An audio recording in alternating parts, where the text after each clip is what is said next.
It's William, untethered, and yes, I'm still wearing the same stuff because it's the same day, just a different week's video. Because I'm in Nebraska in a dreary, rainy, kind of a miserable day, but things are fresh in my head. And I'm on the Mountain Dew because if I look a little more alive than I did in the last video, it's probably because of the Mountain Dew, right? Well, where did we leave off in the last video? I'm divorced, or at least I was single. I'm single now. The divorce was somewhere. No, I was just single. The divorce went on for a while because the ex-wife, we couldn't agree on money. so I'm just single, but I'm living the single life. So before we get to the marriage number 2, I have to talk about this because most people do this when they're like 18, 19, and 20. I'm 40 years old. Well, for you guys out there that are freshly divorced or getting divorced, and you're 40 years old, there's an advantage from now and back then. Because back then, I would have had to go out to all the bars. I would have had to hang out with people, talk to friends, find dates that way. You know, a real pain in the ass, really. But I had it made, and I didn't even know I had it made. I found this out because William became the player. And yes, I was a player because I was still an asshole. I was still a shitty person. Didn't realize, you know, what was wrong with me. Because like I told you in the other videos, I was always trying to fill this void, you know, this unhappiness by buying things. Well, now I just turned it into dating. And yes, I did. And what I didn't realize is the internet had online dating. And you know, I'm an overachiever because anybody that knows me, I'm an overachiever. So I just don't sign up for one dating site. I think I sign up for all of them. So I'm on every dating site. But what I didn't realize, I'm thinking I'm a used up 40-year-old guy. Nobody's going to want me. But I didn't realize that 40 years old, basically divorced, with children, and a job was like a really big deal. Plus, I had the thing that knocked it out of the park. I was 6'5". This is a funny story because all the way through high school, I was 6'5". When I was in high school, I felt like a giant to everybody else around me. It made me feel weird. But as I got older, I realized that being tall was a good thing because most people are not that high, not that tall, right? I can tell you now that I'm almost 60, I went to the doctor, I don't know, physical year, I don't know how long ago it was, 5-6 years ago, whatever it was. And I went in there and he goes, how tall are you? I said 6'5". And we go through the whole physical and everything. And he measures me because you're 6'3". I said, sir, you want to measure me again? He measures me again because you're 6'3". I said, you're trying to tell me all the way through high school that they measured me wrong? And he looks at me and he goes, William, you're old. I'm like, well, what does that got to do with anything? He says, you shrink with age. And I thought he was just full of it, you know? And I'm like, are you serious? Now you crush. I remember when I was young, I didn't want to be this tall. Now I'm crushed that I'm shorter. I'm 6'3". So for you younger guys, this is what you get to deal with when you get old. But anyways, I'm on the dating world. I'm 40, got a job, been married, had children. I look pretty responsible, right? And I'm 6'5". Not realizing that women are always looking for tall men because they want to go out, they want to dress up, they want to put on that hot little skimpy little dress and wear them 4-inch stilettos, and they want a tall guy. I had no idea that when I got into the dating world that I was like, I had a really good thing going for me. Plus, what made it even better is I didn't play these games back and forth about, you know, let's get to know each other and blah, blah, blah, blah. I made it very simple. Yes, I'm a real person. Here's my phone number. You send me a text, I'll take you out to dinner. If we click during dinner, then, you know, whatever happens after that happens, you know. I did not play any of these games. I was not this guy. I didn't have time, you know, to sit here and text back and forth and all that stuff and, you know, spend a month thinking about the relationship we might have or if we're right for each other. Because I wasn't that way. I was about, let's just speed date, let's get this going. And I didn't even know I was a player at that time. I found it later on because I had a few women tell me that. But I was just having fun. I was living like I was 19 years old, and you should be able to do that type of stuff. And life was a lot of fun, and it was good. and it was good for a long time. I took a job working in the oil field. So you oil guys that reach out to me all the time about the RV transport company on the other channel, the Riverstone Life, and this is how I know. And the other reason I'll throw this in there is Landman, the movie Landman. If you ever watch that, that's the new #1 series out there. The guys that were out there that were going to work on that wellhead, and it blew up and killed them all in like the first season, the first few shows. There was some real good actors in that one that happened to. I can understand that because that's what I did. My job, I was the foreman. I drove around in the truck. I had 3 guys with me, 2 guys in the back, 1 up front, and we went out and we worked these wellheads and you know, did whatever they need. We get reports of what we needed to work on that day in these fields. So I drove all around. We made good money. Don't get me wrong. I mean, you worked a lot. You worked a lot of hours, 15-hour days, but it was perfect for me because I had the work orders. I had to fill out the reports. Those guys did all the work. So glad that none of us got killed because I probably would have been the one in the car, the truck, when this would have happened, like the other kid in that movie Landman. I would have been the guy hands-on because they're like, oh, we can't get it to work. And the only time I was out there physically doing physical labor is when they couldn't get the shit done right or they couldn't figure it out. Then I'd jump out there and do that. And I had no experience with oil stuff or anything. I had a few friends that showed me some stuff. And it's a funny story because my oldest daughter now, her husband is in the oil business, or his dad owned his own oil company, and he's out there running all that stuff. And it's really weird because he's out there in the field making sure these guys are doing that stuff. And it's just funny how some things happen in life.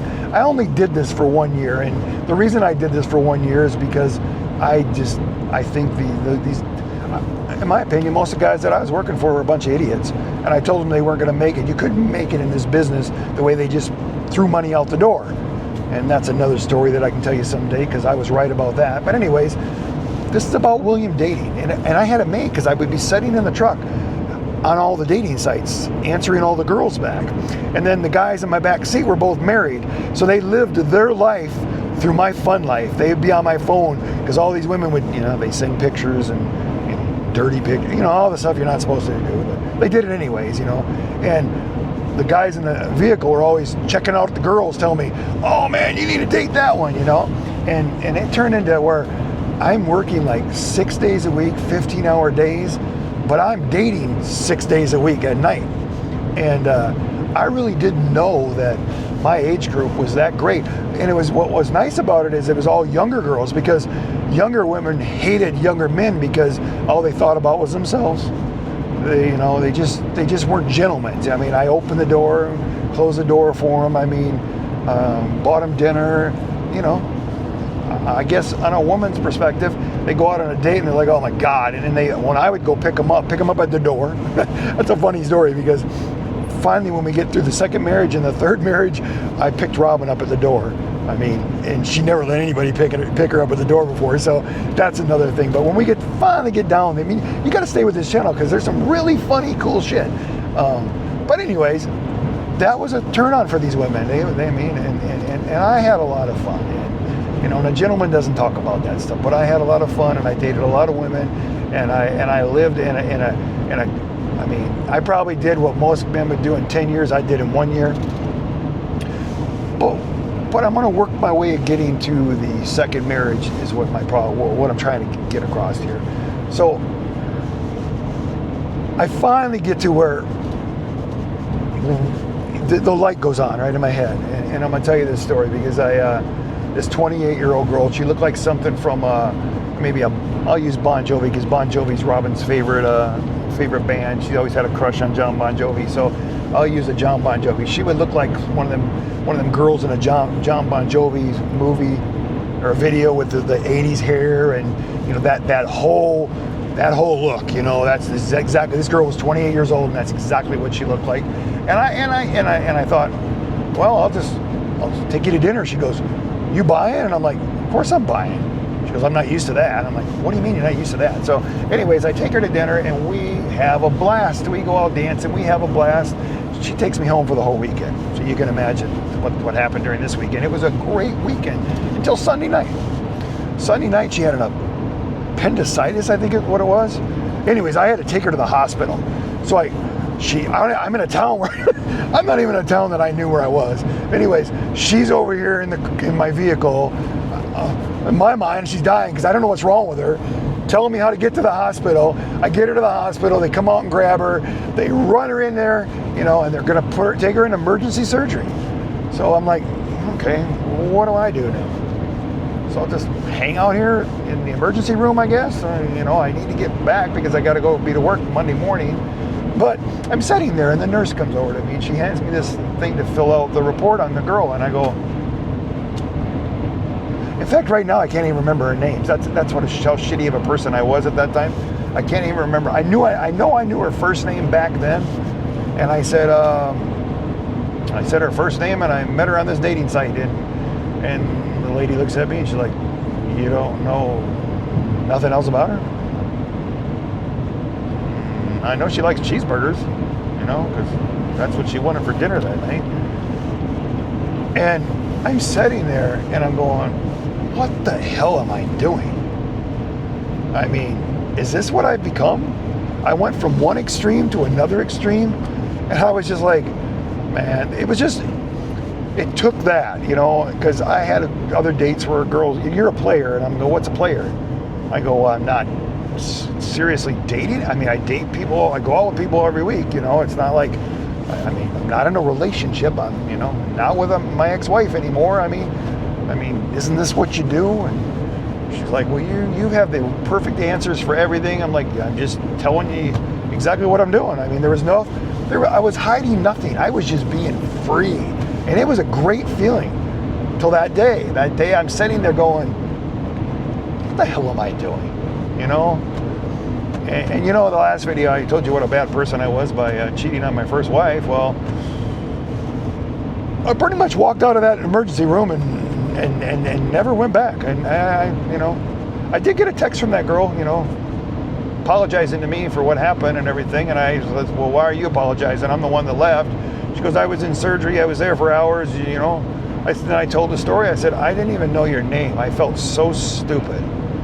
She's like, it's okay. She goes, I don't sleep with every guy that I meet. And I'm like, oh, okay. You look like something from an 80s video, so I just assumed that. And she's like, no, you had the right answers for everything, and we had so much fun, and and I'm sorry it didn't work out. And I was like, I'm sorry I left, So we did talk about it, but I was, at that moment, I was done. I was done. I was like, what the hell am I doing? So I start, looking. I closed all those dating sites, and I stayed on Match.com, and I changed it to, not single having fun, more like looking for a relationship, because I thought, what, I just can't keep doing this.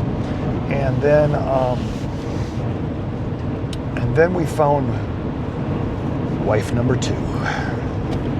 Now, she was younger than me, 8 years younger than me. Most people told me that she looked older than me. I looked really good back then.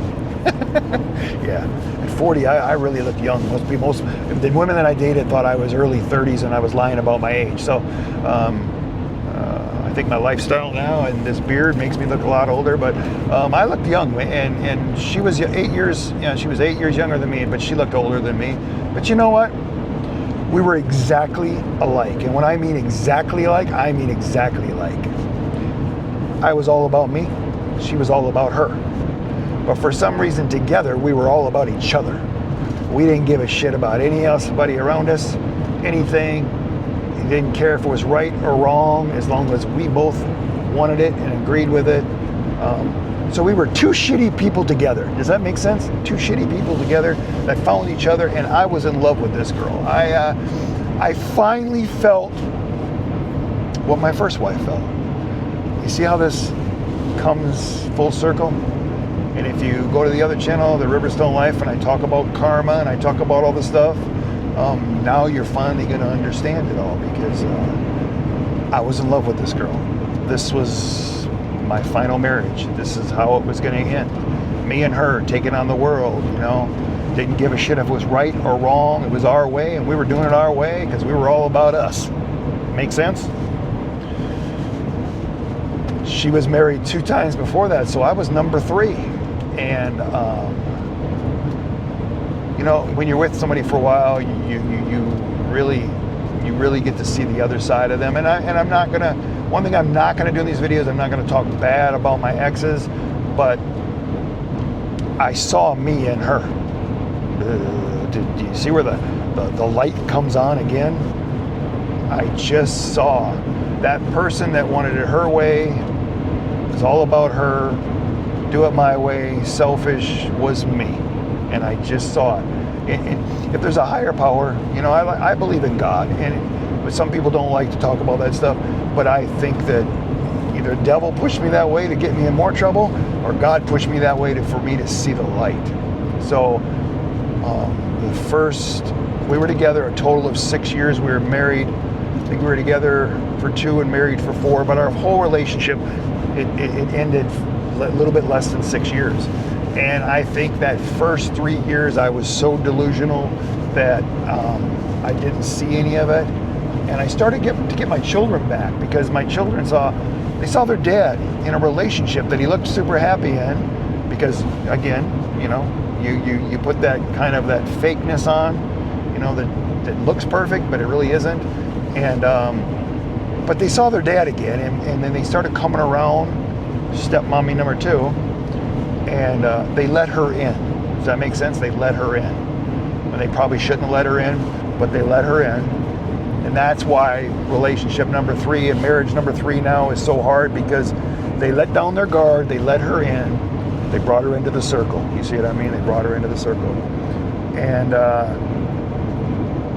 it was good for a while. It was good for a while. But she needed a lot of attention. She needed full attention. She needed full attention. I started a new business. I started feeling comfortable about money again. I started getting back what I used to have in my first marriage before all that went downhill. And I started to put more time into that than her after 3 years. And she got resentful, like all women do. You know, maybe I should have handled that different. I don't know. But I didn't think I was doing anything wrong. I thought I was giving them a better home, a better life. Now, she had 2 prior children, and they didn't like me. I didn't like them. We never could connect. It was a problem from day one. They resented their mom for divorcing their dad, and I was the new guy in the picture, and their dad was a deadbeat, not taking care of them, and wasn't paying his child support. I got them a home, moved them in, gave them rooms and cell phones and everything, and thought that I was doing the right thing and making a relationship with them, and they never liked me. So I stopped trying after a while. Maybe, you know, like I told you, I was not the person that I am today, where I was like, I should have realized as soon as I got into a relationship where there's other children involved, that if them children ain't happy, that wife ain't going to be happy, and I'm not going to be happy. But I felt like, you know what, I don't owe you anything. You know what I mean? And that was the wrong way to act. There's things I wish I could have done better. I tried to include them with, we're a boating family. We're water skiing, on the lakes, camping, fishing, ATVs. We did all that wild, crazy shit.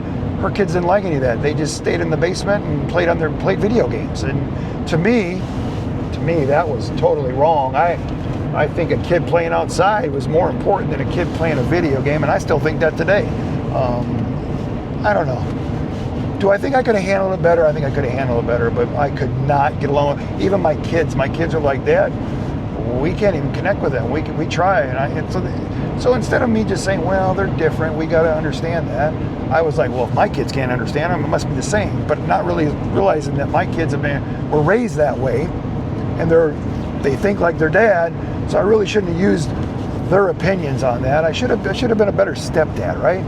I didn't want to be a stepdad. I just came off being the player, getting away from the whole family, getting right back into a family again. And I only got into the relationship because of their mom. I wanted their mom at that time. That was my sight. That's what I wanted. I loved that feeling that me and her had together.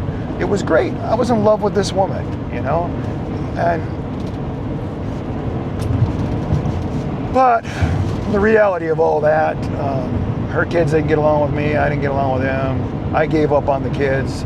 I threw myself into work making a lot of money because I wanted money more than I wanted to be at home fighting with people all the time. And before you know it, the ex-wife cheated on me. So I got my karma. Here I thought I was in a relationship, probably felt just like my first wife. I was in love with her. She could do no wrong. She cheated on me. For maybe 2 weeks, I forgave her, just like my first wife said she would. Told myself that I was gonna, this is a second marriage. I can't have if this marriage fails, I'm a failure. You know what I mean? That's how I looked at that stuff. And you other people's mistakes are not yours. You can't, you don't have to carry that stuff. But I didn't realize that at that time. And you do all the things. You don't trust that person no more. Once that trust is gone, you're never going to trust that person. So I realized that she was still cheating on me, even though she lied and said she didn't do it.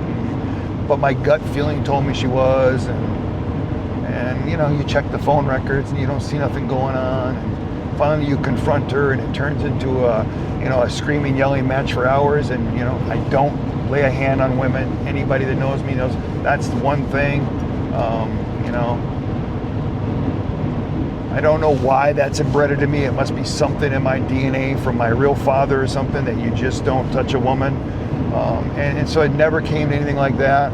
But when you get into somebody's face long enough and you tell them they're lying to you and they break. I felt like I was, we were in one of those police rooms and I was the detective. And finally the person breaks. And then she tells me that I had to have a fax machine for my business. We didn't have house phones. We all had cell phones. She bought a phone and plugged it into the back of the fax machine, and that's how she was talking to the guy that she cheated on me with. So it never really, from there it was downhill. I mean, I was done. I wanted her out of my life and, all this stuff. And her thing was that you just were ignoring me, and she needed attention. And when I married her, I knew she was a woman that needed attention. She liked attention from other men, even if she wasn't. So, I got my karma. I got exactly what I deserved. And I cheated on my first wife. My second wife cheated on me. It broke me. It brought me to a level that I never was before. It made me finally look at the person I was. I gave her 2 hours to get the truck loaded up and get all her shit and get out of that house. And we were starting divorce number 2, and I didn't mess around. And I hit the gym. I took my German Shepherd running 10 miles a day. I got my mind, my body clean. I got me in the best shape that I ever was. And I changed who I was. I started looking at me differently. And somewhere between all that time, I found a happy guy. I didn't need a woman in my life. I didn't need anything. I don't know. I don't know if it was the working out in the gym that helped, taking my German Shepherd on 10-mile walks or runs, basically. It was runs. Started out as walks and it turned into runs. And got myself in the best shape that I ever was. But it cleared my mind and everything. And the lights, that light goes on. You know what? For a while there, you're mourning. I thought this was the one. But then I understood my first wife better now. From some of the things that I did here, how it turned out. I stopped judging other people. I started judging myself. It was the change. It was coming. It was the beginning of it, and it felt good. So I slowed down the dating thing, went out on a couple dates. I got back on 3 datings. I mean, it took me about 6 months, or 8 months or whatever it was before I got back on the dating sites. Just, I felt good about myself. I was somebody different now. I was looking for something different. I wasn't looking for, that type of girl anymore. I don't know. I wasn't sure what I was looking for, but I was happy. That's all that mattered. And I was living in the big house all by myself, and really didn't have to answer to anybody anymore, and I wasn't trying to fill this void or that void. It was a good feeling.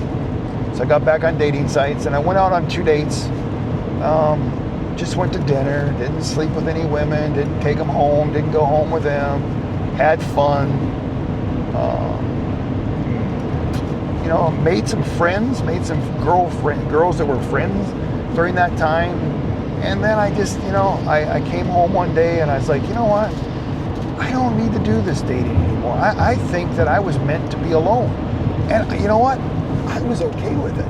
I felt good about it. It was a good feeling. So I started closing my dating sites, and I'm going through emails trying to figure out which dating sites I had, and I'm getting them closed and everything. I get to the last one, and it's called Plenty of Fish. It's a funny story, and I'll leave this story at this end, because this is going to take us to the chapter number 3 of me and Robin. There's a lot of things that happen in this marriage that went on for 6 years that I can talk about later on. Maybe I'll throw little funny stories in. But you'll have the basic line of it. The best thing that happened from marriage number 2 was I got rid of the mother-in-law. If you ever watch those movies, the mother-in-law, how evil they can be, I had the worst one ever. She was a miserable person. I know where her daughter came up with that, all about herself, and she could do no wrong mentality. And that's the way the mother-in-law was. But I hated my mother-in-law. There's a song, I think, about that too. I think, I can't remember who does it, but it's something about, I don't have to see the mother-in-law anymore. That was the best part of that relationship. And in time, it took me a couple years to forgive her. I've forgiven her. She'll never forgive me. It's been 9 years we've never talked. We don't have any kind of relationship. To them, I'm the worst person on the planet, even though I made mistakes. They made lots of mistakes. Everybody in that relationship made mistakes. I'm the only one that takes responsibility for the ones that I've made. But I've forgiven my second ex-wife, and I've forgiven myself. And by doing that, I cannot explain to you the feeling that I got from it and how I was able to move on. So that's the end of marriage number 2. But let's talk about how marriage 3 starts to come. I'm closing all my dating sites, right? And I get to Plenty of Fish. Yes, Plenty of Fish. My second wife came from Match.com. So if you're on Match.com, I didn't have very good luck with it. I don't know. You can look at things differently. Match.com got me to the woman for me to see myself, for me to be a better man. Okay? That was the start of that. So maybe Match.com was the best thing for me. But then I get Plenty of Fish. And I'm going through closing my things, and I get a little thing pops up, hello. And I look, and absolutely gorgeous. Black dress, high heels, the player in me going, oh, I remember those days. Damn, she's hot, But then the reality kicks in. Yeah, that's probably some guy sitting in a basement somewhere, sending pictures of some other woman trying to get money from me, right? And I'm like, I'm not going to answer that. And I sat there for a few seconds, and I don't know what happened. I reach over the keyboard and I say hello back. And after that, the rest is history. And that's a whole nother video, because that was the beginning of me and Robin. Plenty of Fish. She reached out and said hello to me. What in the world did she see in this guy? This broken down, divorced twice. I don't even think I have my correct age. I think I'll have to ask Robin on that. But I think that when I would put my age in, I messed it up. And when I went back to change it, because I didn't find this out until after me and her started talking, and I went through there, and she goes, that's not your age. I'm like, yeah, it is. And I went in there, and I was like, well, there's no reason for me to lie about my age. I thought I looked great at 50. So, there's your 10-year span from marriage 1 and William being the player to marriage 2, and how long that lasts till 50 years old. That's why I tell people all the time that 50 years old is when I found myself and found out, and that's when I started to, I like the guy that I am. I became the guy that I always should have been. It took 50. I met Robin at 50. Me and Robin talk about this all the time, that, there's no way in the world me and her, she would ever dated me or liked me, or we'd have never made it past one date if she'd have dated me when I was 40. You know what I mean? But it's all because of plenty of fish.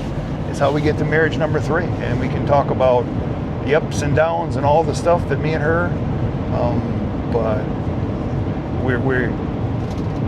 we're totally better people from our past relationships getting into the people that we are now. And I was meant to find Robin, and I was meant to find Robin after I found myself. So that's how I'm going to leave this, and we'll get to that on the next episode of these videos. But like I tell you,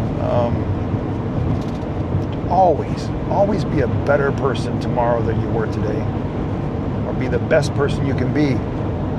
It's just find yourself. Once you like yourself, the rest of the world doesn't matter. Just be the best person you can be.